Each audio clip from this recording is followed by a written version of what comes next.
কেটে গেল দুদিন। এই দুদিনে মেহেকের সাথে একবারও ভালো করে কথা বলেনি আবিদ। মেহেকও চুপচাপ নিজের দায়িত্ব পালন করে গেল। তবে আবিদের সাথে সখ্যতা গড়তে না পারলেও সে মন জয় করে ফেলেছে বাড়ির সকলে। সুমাইয়া খানের পছন্দের হওয়ায় শাশুড়ির কাছেও বেশ আদর পায় মেহেক। কথা না বলেই জের করে ফেলেছে বাড়ির প্রত্যেকটা মানুষের মন। শুধু অক্ষম হয়েছে নিজের স্বামীর ক্ষেত্রে। বাসরাতে বলা কথাগুলো মেহেক এখনও ভুলেনি। খুব কষ্ট পেয়েছিল সেদিন। ভেবেছিল সারাটা জীবন পরিবার পরিজনের কাছে অবহেলিত হয়ে হয়তো সে এবার সুখের মুখ দেখতে পারবে। কিন্তু কপালে তাও জুটল না। তবুও সে কোনো অভিযোগ করল না। কিন্তু বাড়ি থেকে বিয়ের মৌসুম কেটে যাওয়া মাত্র হঠাৎ করে প্রচণ্ড জ্বরের তোপে কাহিল হলো আবিদ। দুর্ভাগ্যবশত সেই দুদিনের সকালেই গ্রামের দিকে যান সুমাইয়া খান এবং আসাদুল খান। বাড়িতে একা থেকে যায় আবিদ এবং মেহেক। বিষয়টা নিয়ে আবিদ খুবই অসন্তুষ্ট হয়। তাই জ্বরের তোপে নিজের দুর্বল অবস্থাটা যথাসম্ভব নিয়ন্ত্রণে রাখে। বুঝতে দেয় না মেহেককে। কিন্তু রাতে খাবার খাওয়ার সময় নিজের স্বামীর দুর্বল মুখখানা দেখে একটু একটু বুঝতে পেরে যায় মেহেক। বুঝে যায় উনি হয়তো অসুস্থ, কিন্তু ভয়ে কোনো প্রতিক্রিয়া দেয় না। ভাত বেড়ে দিয়ে নিজেও খেয়ে নেয়। গত দুদিনের মতো আজও আবিদ কোনো কথাবার্তা ছাড়াই বিছানায় শুয়ে পড়ে আর শোয়ার আগে একটা বালিশ সোফায় রেখে যায়। মেহেক ঘরে ঢুকে আলো নিভিয়ে দেয়। চুল খোপা করে এগিয়ে সোফাতে বালিশ আর পাতলা কম্বল দেখে বুঝে যায় যে আবিদ তাকে সোফাতে শুতে বলেছে। সেদিন সারা রাত বাইরে কাটালেও আজ মেহেক নিজের দুর্বল শরীর নিয়ে সোফাতেই গা এলিয়ে দেয়। বালিশে মাথা রাখার আগে এক পলক দেখে নেয় আবিদকে। লোকটা কি খুব অসুস্থ? ও পাশ ফিরে রয়েছে বলে বুঝতেও পারছে না সে। শুধু অনুমান করলো আবিদ মোটেও ভালো নেই। মাথায় অজস্র চিন্তা নিয়ে চোখ বুঝল মেহেক। মাঝরাত, চারপাশ নিস্তব্ধ। ঘড়ির কাঁটা টিক টিক শব্দ করে শুধু জানান দিচ্ছে সময় থেমে নেই। মেহেক যখন গভীর ঘুম, তখন হঠাৎই একটা অস্পষ্ট গঙ্গানি শব্দে চমকে উঠে বসে সে। প্রথমে বুঝতে পারে না কোথা থেকে আসছে শব্দটা, কিন্তু পর মুহূর্তেই স্পষ্ট হয়ে ওঠে আবিদ। তাড়াতাড়ি উঠে পড়ে মেহেক। অন্ধকারে খুঁজে আলো জ্বালায় না, শুধু মোবাইলের টর্চ জ্বালিয়ে এগিয়ে যায় বিছানার দিকে। আবিদ কাঁপছে, সারা শরীর যেন আগুন হয়ে আছে। কপাল ছুঁয়ে দেখে জ্বরে পুড়ছে পুরো শরীর। চোখ বন্ধ, তবুও মুখে অস্বস্তি আর ব্যথার ছাপ স্পষ্ট। মেহেক এক মুহূর্তও দেরি করে না। আলমারি থেকে ওষুধ বের করে আনে। ধীর গতিতে নিচে গিয়ে ফ্রিজ থেকে বরফ আর এক পাত্র ঠান্ডা পানি নিয়ে আসে। নিজের ব্যবহারের পাতলা তোয়ালেটা ভিজিয়ে এনে আবিদের কপালে রাখে। আবিদ কিছু জানে না। ঘোরের মধ্যে শুধু কষ্টে কুঁকড়ে থাকে। মাঝে মাঝে অস্পষ্ট কিছু শব্দ বের হয় ঠোঁট থেকে। বোঝা যায় জ্বরে হালকা প্রলাপও শুরু হয়ে গেছে। মেহেক নিজ শব্দে পাশে বসে থাকে। কখনো কপালে তোয়ালে চেপে ধরে, কখনো শরীরের তাপমাত্রা কমানোর চেষ্টায় বুক আর হাতে ঠান্ডা পানির ছোঁয়া দেয়। একবার হালকা প্রলাপে আবিদ বলে ফেলে, মা মা ওষুধ দাও, গা পুড়ছে, গরম। মেহেকের বুকটা হঠাৎই মোচড় দিয়ে ওঠে। এই প্রথম হয়তো আবিদকে এতটা অসহায় লাগছে ওর কাছে।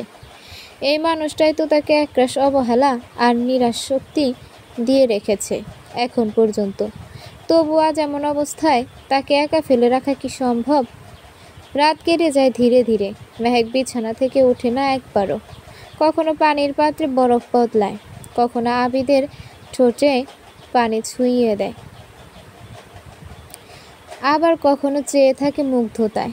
নিজের ক্লান্ত শরীর আর ঝিম ধরে আসা চোখ দুটো অপেক্ষা করে।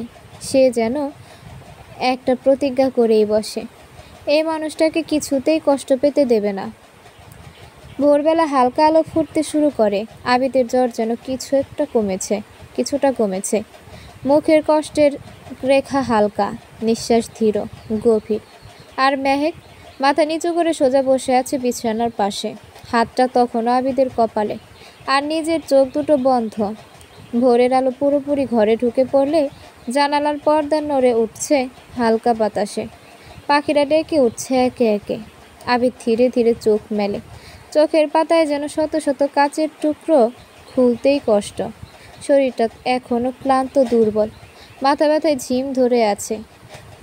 চোখ পুরো খুলতেই প্রথম যে দৃশ্যটা ধরা পড়ে, একজন মানুষ বসে আছে বিছানার পাশে, মাথাকে সামনের দিকে হেলে পড়েছে, হয়তো ঘুমিয়ে পড়েছে ক্লান্ত হয়ে। আবিদ কয়েক মুহূর্ত তাকিয়ে থাকে ওর দিকে। কিছুক্ষণ পর আবিদ বুঝতে পারে সে মেহেক। চোখ সরাতে পারে না তার উপর থেকে। এক হাত আবিদের কপালে রাখা, আরেক হাত ঠান্ডা হয়ে যাওয়া ভেজা তোয়ালে। চুলগুলো এলোমেলো, চোখের নিচে ক্লান্তির কালি, কিন্তু তবুও মুখে একরকম কোমল প্রশান্তি। গতকাল রাতের ঝাপসা স্মৃতিগুলো একে একে ভেসে ওঠে মনে। জ্বরের ঘোরে গঙ্গানো ঠোঁটে ঠান্ডা পানির ছোঁয়া, ঠান্ডা তোয়ালেটার পরশ, সবই ছিল মেহেকের। এই মেয়েটা, যাকে সে নিজের জীবনের অংশ বলেই মানতে পারেনি এখনো, সে সারা রাত জেগে থেকেছে শুধু তার জন্য। আবিদ চোখ বন্ধ করে আবার খোলে। এবার সে বুঝতে পারে মেহেক শুধু দায়িত্ব পালন করছে না, এই চুপচাপ মেয়েটার চোখে কেমন যেন এক অপার্থিব দরদ। ঠিক তখনই মেহেকের চোখ খুলে যায়। চোখের পাতা ভারী, ক্লান্ত, কিন্তু তবুও কোমল। আবিদের সঙ্গে চোখাচোখি হয় তার। কিছু বলে না সে, শুধু চেয়ে থাকে। সেই চোখের গভীরে ক্লান্তি অথচ উদ্বেগ, আতঙ্ক অথচ প্রশান্তি। মেহেকের ঘুমের রেশ কেটে গেলে সে চমকে উঠে বসে পড়ে মেঝেতে। ডাগর ডাগর চোখ মেলে তাকিয়ে থাকে আবিদের দিকে, মূলত অজুহাত দেওয়ার মতো, হয়তো কিছু খুঁজতে ব্যস্ত। আবিদও কিছু একটা বলার মতো করে ঠোঁট নাড়ায়, কিন্তু শব্দ বেরোয় না। শুধু ধীরে ধীরে ফিস ফিস করে বলে, তুমি সারা রাত? অবাক হয়ে তাকায় মেয়েটা, এরপর ঠোঁট ভিজিয়ে নেয়। মেহেক কিছু বলে না, চোখ নামিয়ে নেয় নিচে, তারপর আবার ধীরে ধীরে মাথা নাড়ে। সেই এক টুকরো নীরব সম্মতি আবিদের ভেতরটাকে ঝাঁকিয়ে দেয়। এতখানি মায়া, এতখানি নিঃশব্দ সেবা, শুধুই কি দায়িত্ব? তার বুকের ভেতরে কোথাও একটা জায়গা নরম হয়ে যায়, হয়তো খুবই অল্প, কিন্তু স্পষ্ট। আবিদ এবার নিজেই একটু সরে জায়গা করে দেয় বিছানার পাশে। মেহেক অবাক হয়ে তাকায়, কিন্তু কিছু জিজ্ঞেস করে না। আবিদ হাতের ইশারা করে বিছানায় বসতে বলে মেহেককে। মেহেক বাধ্য মেয়ের মতো পাশে বসে। এরপর আবিদের দিকে তাকিয়ে নিজের কপালে ইশারা করে। এরপর তর্জনী তুলে আবিদের দিকে ইশারা করে। কথাটা বুঝে আবিদ মাথা নেড়ে বলে, না, মাথা ব্যথা নেই, জ্বর আসবে না আর। মেহেক কিছু বলে না, শুধু তাকিয়ে থাকে, চোখ ভরা বিস্ময়, একটুখানি কালোয়। ওর মুখে হাসি নেই, কিন্তু চোখে একরকম কোমল জ্যোতি খেলে যায়। সেই সকালে ঘরটা নীরবই থাকে, কিন্তু সে নীরবতা আর আগের মতো নয়। এবার সেটা বোঝাপড়ার ধীরে ধীরে গড়ে ওঠা এক অনুভবের। পরদিন দুপুরের আলো জানালা বেয়ে এসে পড়েছে ঘরে। আবিদ বিছানায় শোয়া হয়ে আছে। মেহেকের ধারণায় সঠিক, জ্বর কমেনি আবিদের। শরীরটা এখনো দুর্বল, কিন্তু জ্বরের প্রখরতা কিছুটা কমেছে। ঘরের ভিতরটা নিঃশব্দ, শুধু ঘড়ির টিক টিক শব্দ শোনা যায়। মেহেক চুপচাপ ঘরে ঢোকে। তার হাতে একটা ছোট্ট ট্রে, পাতে গরম ভাত, একটু মুগ ডাল আর হালকা ঝোলের ভেজে রাখা মাছ, সঙ্গে এক গ্লাস গরম পানি। কোনো শব্দ না করে বিছানার পাশে এসে থামে সে। আবিদ তাকিয়ে থাকে। আজ দ্বিতীয়বার সে চোখ তুলে পুরোপুরি দেখল মেয়েটাকে। অবিন্যস্ত চুল, ক্লান্ত চোখ, অথচ মুখে একরকম গভীর শান্তি। সে কিছু বলে না, শুধু ট্রেটা ধীরে পাশে রাখে। মেহেক মাথা নিচু করে কিছুক্ষণ দাঁড়িয়ে থাকে। এরপর আস্তে করে পাশে রাখা পানির গ্লাসটা আবিদের দিকে এগিয়ে দেয়। তার চোখে আজ ভয়ের বদলে একটা অদ্ভুত ধীরতা। আমি চুপচাপ গ্লাসটা নেই, তারপর কণ্ঠটা আজ নরম, অনেকটা বদলে যাওয়া সুরে বলে, তুমি খেয়েছো? মেহেক কিছু বলে না। আবিদ মাথা নাড়ে। তার মুখে কোনো হাসি নেই, কিন্তু চোখে পড়ে এক টুকরো বিস্ময়। এই প্রথম আবিদ তাকে খাওয়ার কথা জিজ্ঞেস করলো। আবিদ এবার আর কিছু বলে না, শুধু ধীরে ধীরে ভাত খেতে শুরু করে। খাওয়ার পর মেহেক আবার এসে প্লেটটা নিয়ে যায়, যেমন করতো প্রতিদিন। কিন্তু আজ আবিদ বলে ওঠে, রেখে দাও, পরে নিয়ে যেও। মেহেক থমকে দাঁড়ায়, চোখে একরকম প্রশ্ন। এই মানুষটা যে এখনও একবারও তাকে স্ত্রী বলে মেনে নেয়নি। তার কাছ থেকে এই কথাটা।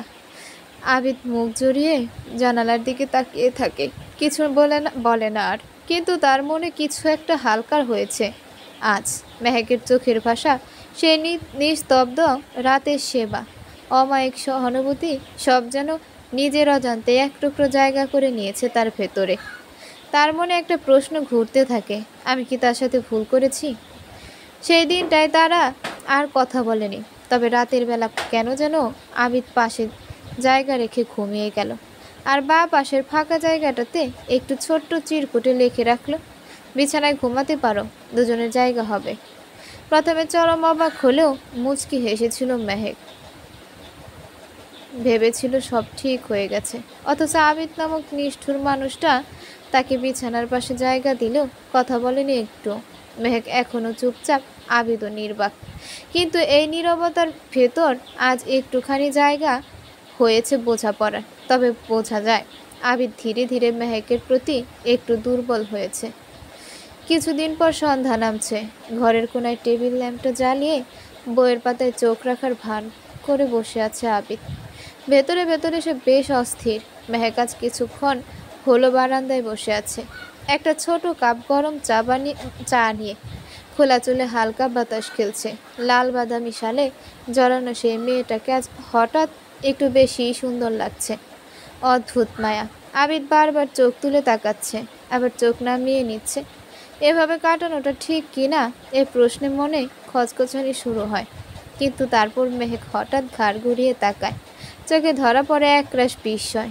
আবিদ বুঝতে পারে ধরা পড়ে গেছে। সে মাথা নিচু করে ফেলে, একটু ইতস্তত করে, তারপর আস্তে একদম মৃদু গলায় ডেকে ওঠে, এক অনন্য আদুরে নাম ধরে, মেহু। মেয়েটার অন্তরাত্মা সহ পুরো শরীরটা নিমিষেই কেঁপে ওঠে। নামটা শুনে থমকে দাঁড়ায়। এক মুহূর্তের জন্য যেন বাতাস থেমে যায়। তারপর আস্তে করে চোখ তুলে আবিদের দিকে তাকায়।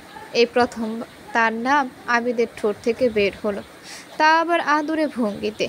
মেহেক নয়, ছোট করে ডাকলো মেহু। এ তো নাম নয়, যেন কোনো গান, কোনো মাফ করা ভুলের ক্ষমা, কোনো অশ্রুর প্রেমের স্বীকৃতি। আবিদ আবার মুখ তুলে তাকায়। এবার চোখে কোমলতা, হাসে না, কিছু বলে না, তবে মেহেক পড়ে নেয় সবটা।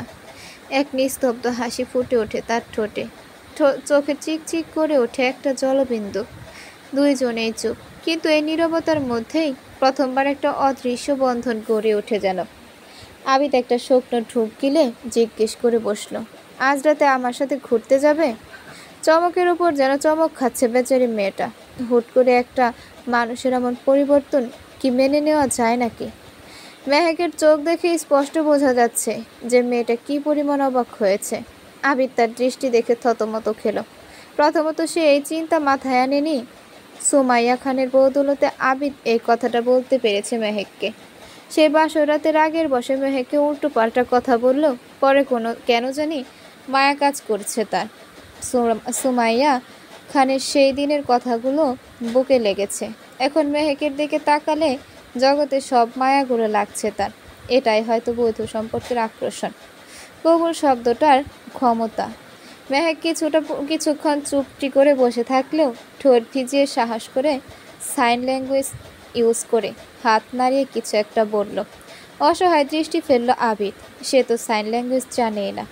মেহেকের কথা একটুও বোঝেনি সে, তাই নিজের অপারগতার স্বীকারোক্তি করে কাতর গলায় বলল, আমি বুঝতে পারছি না মেহেক। মেহেক এবার নিজেও অস্বস্তিতে পড়ল। কিছুক্ষণ হাত কচলে আবারও সে নোটবুকটা হাতে নিয়ে টপ করে কিছু একটা লিখে ফেলল। এখানে আসার পর তার এই ছোট্ট নোটবুকটা শুধু আবিদের সাথে কথা বলার জন্যই কাজে লাগছে। তার শাশুড়ি সুমাইয়া খান কীভাবে যেন এমনিতেই তার কথা বুঝে যায়। লেখা শেষ করে কাপা হাতে আবিদের হাতে নোটবুকটা তুলে দিল মেহেক। আবিদ হাতে নিয়ে দেখল সেখানে লেখা, আমাকে বাইরে নিয়ে গেলে যে আপনার অসম্মান হবে, মানুষ বাজে কথা বলতে পারে তো।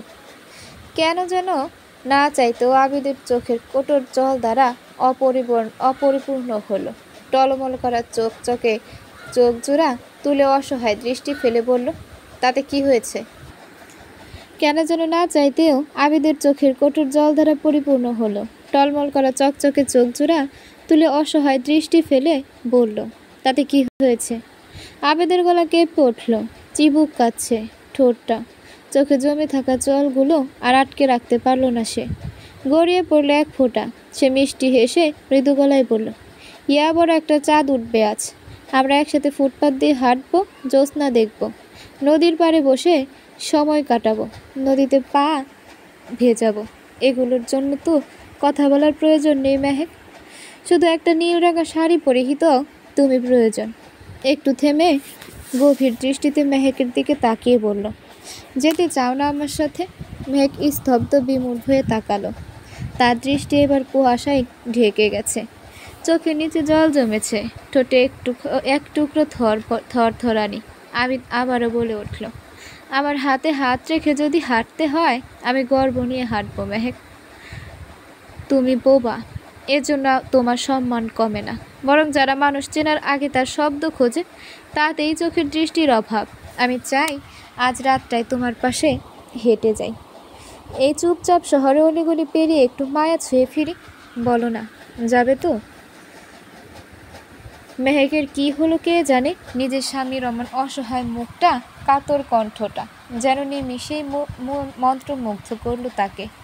চোখে অবিশ্বাস্য ভঙ্গি, কিন্তু পানিতে যেন জল জল করছে, যেন এক জাদুর কাঠির স্বর্ণ ছোঁয়ায়। বাধ্যের মতো মাথা দুবার উপর নিচ নাড়ল মেহেক। নীরবে বুঝিয়ে দিল, হ্যাঁ, সে তার স্বামীর সাথে ঘুরতে যেতে চায়। কিছু না বলে, কিছু না লেখে, শুধু ধীরে ধীরে হাত বাড়িয়ে দেয় আবিদের দিকে। আবিদ একটু চমকে যায়, তারপর মৃদু হাসে। তার নিজের হাতও এগিয়ে আসে, দুইটা হাত একসাথে ধরা পড়ে এক নতুন কম্পনে। এই নিস্তব্ধতা ভাষার চেয়ে অনেক বেশি বলছে।